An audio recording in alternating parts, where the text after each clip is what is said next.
Zohran Mamdani on CNN's Newsnight with Abby Phillip. Is staying in the race. He announced that he is not going to take some other position he was reportedly being offered by Trump. Why do you think he's staying? You know, I cannot speak to Eric Adams' motivations or his interests. I can just tell you that it's been a lot of noise these last few weeks. And we've seen that this is the specialty of Donald Trump and his puppets. A lot of noise, few results. And all of it distracts from the fact that 1 in 4 New Yorkers are living in poverty in this city. And so often their concerns, their welfare has been secondary to the interests of these so-called leaders in trying to figure out their own futures. Do you think Trump's involvement in this race at this point is helping you? I think it's showcasing what's at stake, which is the fact that we have a vision to actually help New Yorkers afford their city. And Donald Trump has a vision to try and rip apart the very fabric of the city. He has passed legislation that will throw millions of New Yorkers off of their health care. Good messaging. Rip apart the fabric that binds us, the social fabric. Good messaging. Ran a campaign on cheaper groceries and is now cutting SNAP for hungry New Yorkers across the 5 boroughs. What about when, Donald Trump has threatened to bring troops into New York? He's done it in Washington. He wants to do it in Baltimore, Chicago. If you're elected mayor, do you think that that's the first thing he's going to do? Because he's made it clear he's invested in what happens here. He's a longtime New York resident. He does not want to see you elected. If you are, do you expect that he'll get involved? We will prepare for every eventuality. And I agree with what Commissioner Tisch of the NYPD said, which is that we do not need the National Guard here. The NYPD can create that public safety for New Yorkers. And we've seen an example of how to fight back against this federal overreach in California, where you had the governor, the mayor, the attorney general work together to file a lawsuit that a judge recently found that the federal government was illegally deploying the National Guard there. That's the kind of partnership we need to see in New York. And yet that's exactly the opposite of what we saw when Andrew Cuomo was leading the state. So lawsuits would be your first step? I think lawsuits. I also think the fact that we look at our own law department, which has been on the forefront of some of the most critical cases in the country, and yet it's staffed at pre-pandemic levels, not even at the level that it used to be before COVID. That needs to be brought up with 200 additional lawyers. So in Baltimore, in the state of Maryland, just today, the mayor there and the governor, they're surging resources into the city to address crime, to address public safety. They're saying it's not anything to do with Donald Trump, but what are you going to do about public safety in New York? Is there a responsibility? But what are you going to do about public safety in New York? Is there a responsibility that you would have to actually make the city safer for New Yorkers, to address those concerns that are very real? Absolutely. That is one of my primary responsibilities. And it's interesting that you actually mentioned Baltimore, because you can see in Baltimore that they've managed to bring down the number of homicides and shootings through an understanding of the very different tools you have to implement to actually confront the scourge of gun violence. Here in New York City, I would work alongside the NYPD to create that public safety and also invest in existing infrastructure we have here that is not at the full scale it could be. Infrastructure that has been shown to reduce shootings by up to 40%, and it goes by the name of the crisis management system. You've said you wanted to debate Donald Trump.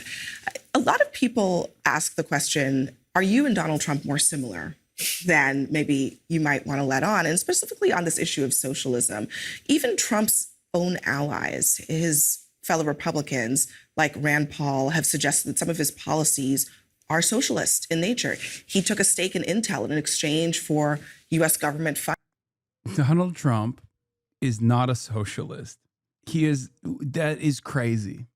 Oh my God.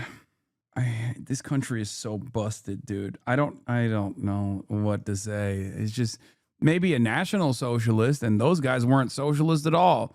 As a matter of fact, quite a lot of similarities with Adolf Hitler and Donald Trump. Revoking citizenship to millions of people, or creating concentration camps to hold millions of people that are currently living on U.S. soil. That's pretty similar to the National Socialist.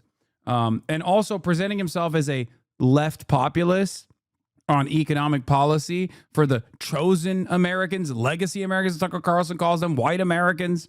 That seems quite a bit like the National Socialism, and also deeply antagonistic towards the socialists and the communists and the trade unionists and everyone else. That is a key part of the national socialist identity, and Donald Trump has that as well. So I guess he's more of a national socialist than a socialist at all, considering that the historic national socialist movement was not exactly socialist and was deeply antagonistic to socialism, very violently, openly.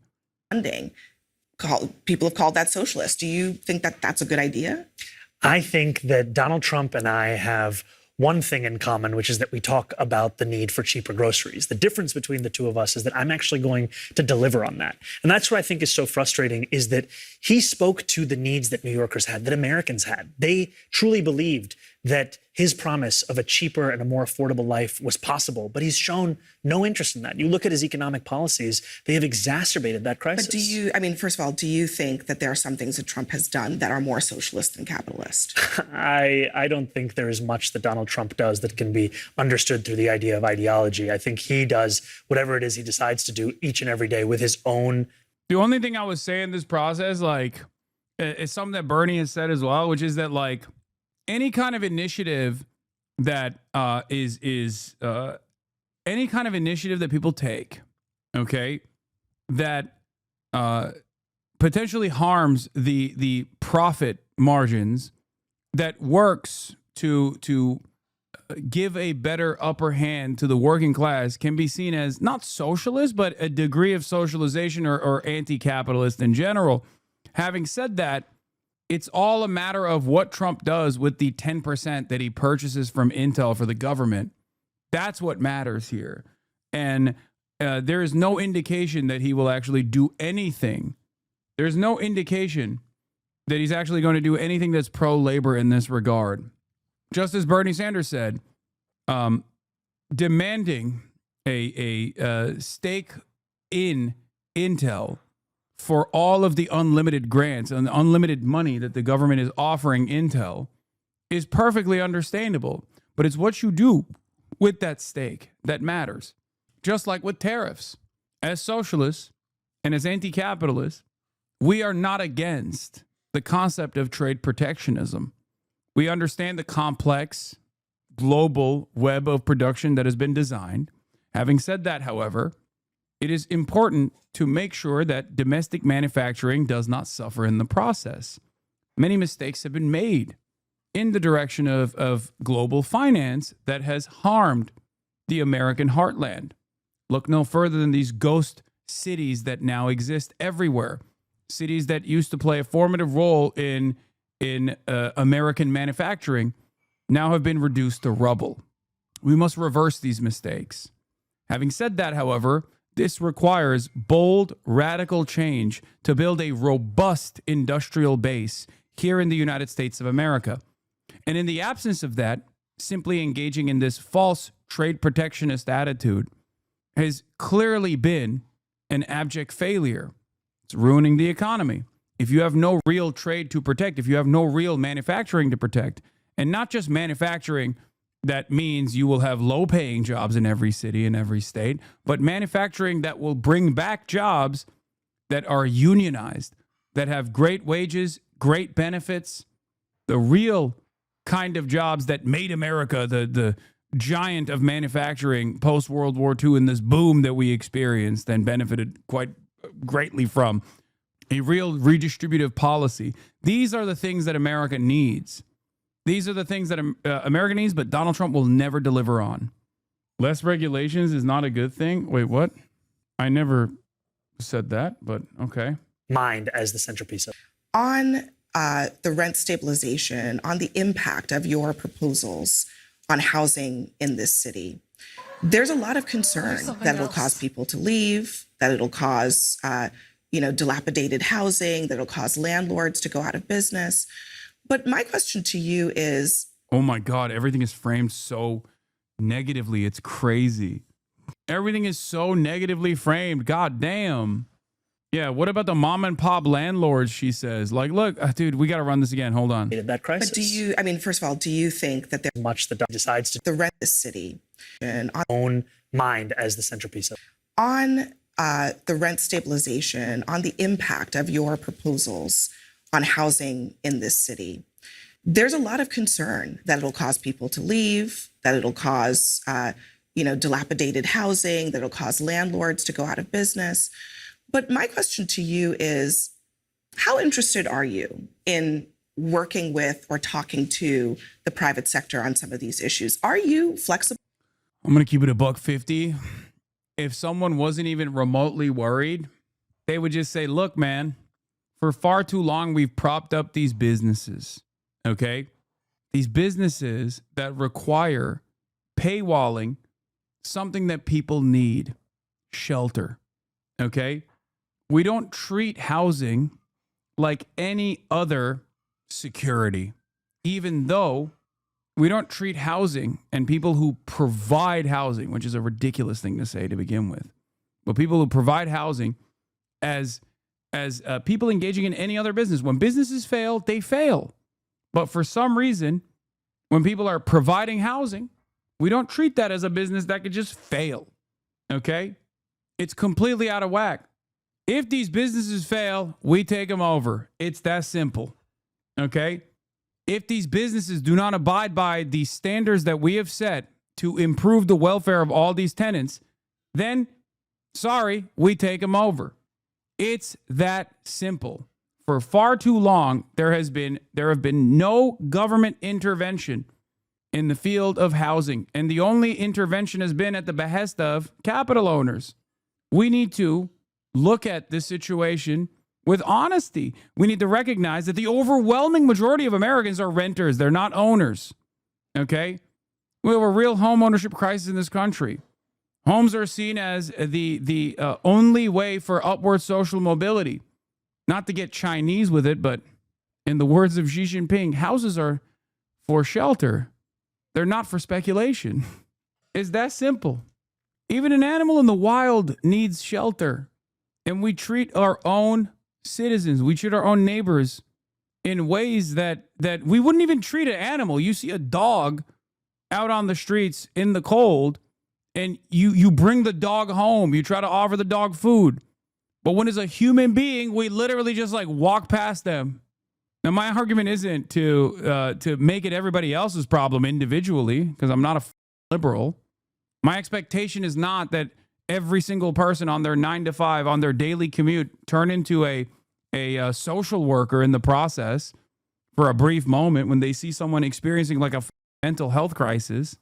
My solution is, this is a systemic problem and it requires systemic solutions. This is not something that regular citizens are supposed to deal with. Okay? This is not a responsibility that like average Americans are tasked with shouldering. The responsibility of good governance, you know? We need housing for these people. We need permanent shelter for these people. They're human beings. It shouldn't be left up to charity either, because obviously Americans are the most charitable force on the planet, right? By the numbers when you look at it. And yet these problems persist. So clearly, if we're not insane, clearly if what's the fake Albert Einstein quote? The definition of insanity is doing the same thing 1,000 times and expecting different results. We're not insane people. We need to do something different. That's what I suggest. In some of your views for what the solution might be to housing costs, or what the solution might be to a lack of inventory, or do you think that they can't be part? I know it's false. That's why I said Einstein did not say that. It is falsely attributed to Einstein. Guys, I said that already. I know. Why do you guys never hear me? It's a fake quote.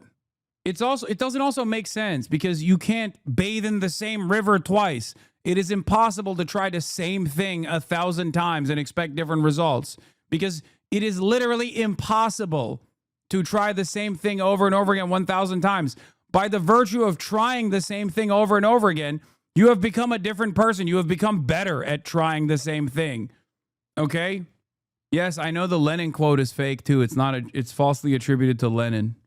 Of the solution. I think that every New Yorker can be part of the solution. And I am not only interested, but committed to having conversations with New Yorkers across the political spectrum. And I think for too long, leadership has been defined as someone who surrounds themselves with people who are quickest to say yes to each and every idea. You have to actually encourage and create space for disagreement, because that's what gets you the outcome of results.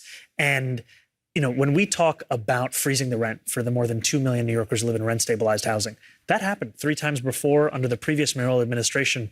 New York City is still standing. A bigger picture question, Tom Suozzi, he's a representative from here in New York. He often talks about you and Trump in the same sentence, but the suggestion there is that you know how to diagnose the problem, which you have on housing, on food, on childcare, but the solution that you're offering is all too simple. It's overpromising and in ways that you cannot deliver. Is there a risk that you might overpromise New Yorkers on things that you can't execute on? I would call him a colleague, because we are part of the same party, the Democratic Party. And as Ed Koch said, a former Democratic mayor of New York City, that if you agree with me on 9 out of 12 issues. No, man, you can absolutely try the same thing again without learning it all. No, it's impossible. No, literally. You will always marginally improve or get worse, but it will not be the same. By virtue of repetition, you have actually changed, okay? By even simply attempting something, you have actually changed. The only time where you're looking at an attempt is like maybe in math. Like that's it. But it can never be the same. You as a human, bro, math doesn't work that way. Yeah, no, I'm not talking about math. I'm talking about human beings. Like, what do you mean? Here, I'll give you a great example that only community members here will understand. Gooning. You goon 10 times and you goon the exact same way, or you think you're gooning the exact same way, you're going to get better at gooning. You goon 1,000 times, you're going to get incredible at gooning, okay? That's it. If you're jorking your peanuts 1,000 times, by the 1,001st attempt, you've gotten 1,000 times better. That's a live pro gooner here. You get worse as you go. Yeah. I read this with Outliers by Malcolm Gladwell. Yeah, that's what he was talking about. Gooners that put in 10,000 hours become rank 1 gooners. Gooners that only put 10 hours are still better than gooners who haven't put 10 hours of work into gooning. They got a long way to go until they're ranked, though. You feel me?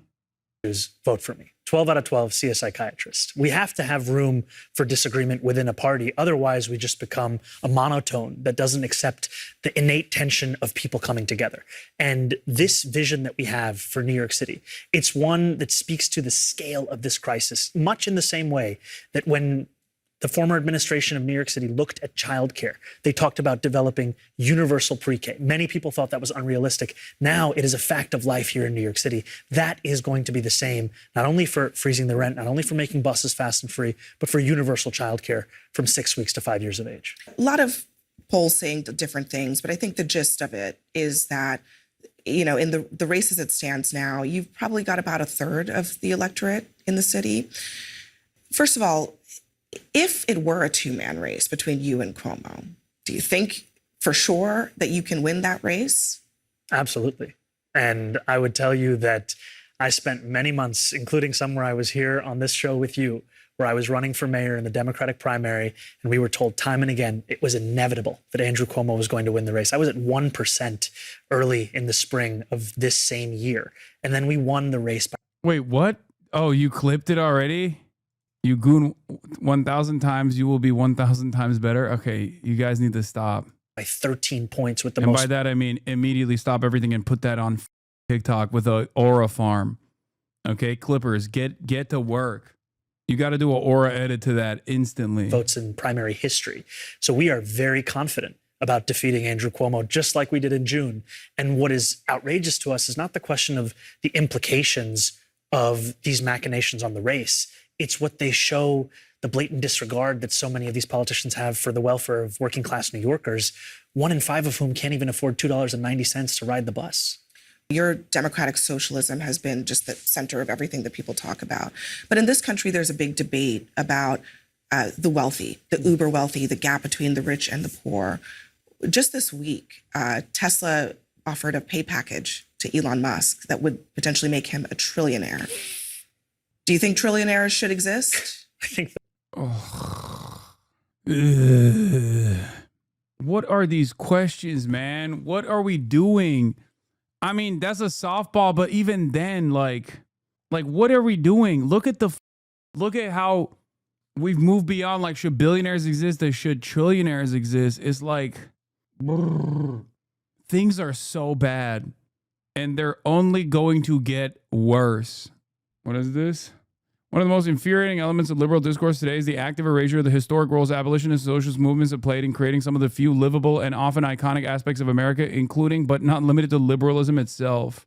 Yeah. Wait. Oh, yeah. I saw this one. This one was crazy. This is not even a question. It's a attack.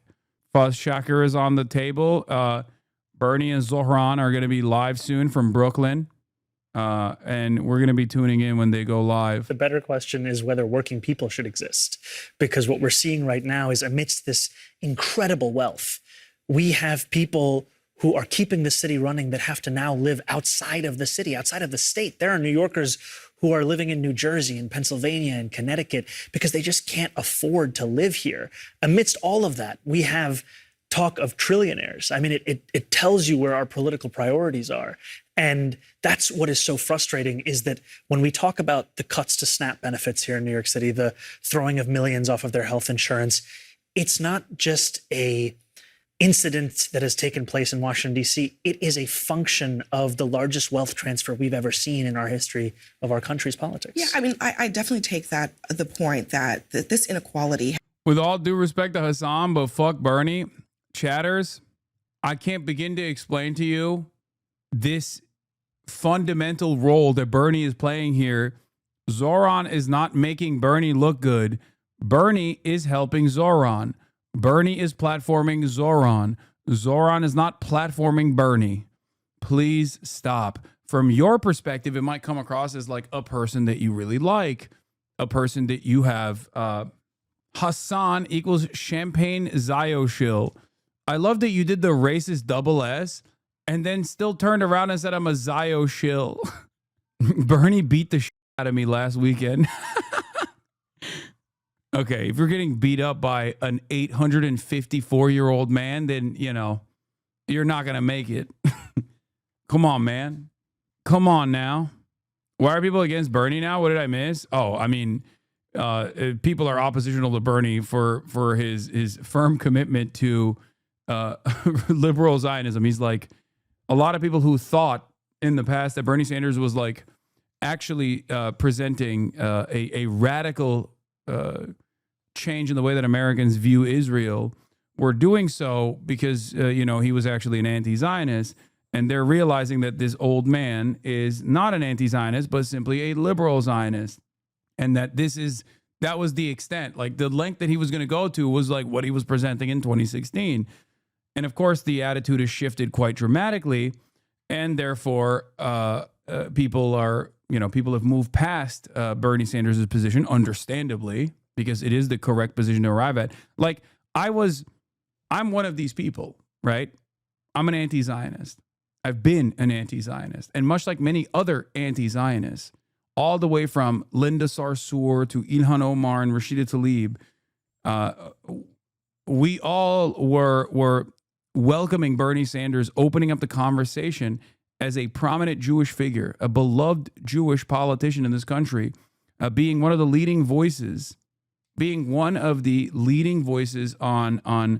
recalculating America's relationship with Israel. Okay, this is the truth, by the way. A lot of people who weren't paying attention to this before October 7 are making it seem as though that was not the case. And a lot of people, I think, who were pro Bernie before October 7 have felt a sense of shame for a lot of anti-Zionists who were pro Bernie before October 7 have felt a sense of shame because of the way Bernie Sanders has refused to say the truth about what's going on in Israel, like Israel doing a genocide, for example. And I think that is the reason why you see people, that's the reason why you see people take this stance. And by the way, this is huge as well. Rashida Tlaib literally responded to Bernie Sanders. Rashida Tlaib, again, another person who has always welcomed Bernie Sanders' like endorsements and has stood side by side with Bernie Sanders. Now she's saying, like, now she's responding to Bernie Sanders' statement saying it's a genocide, because it's true. It is a genocide. It is. It's a genocide that Israel's committed to. It's a genocide that Israel's conducting.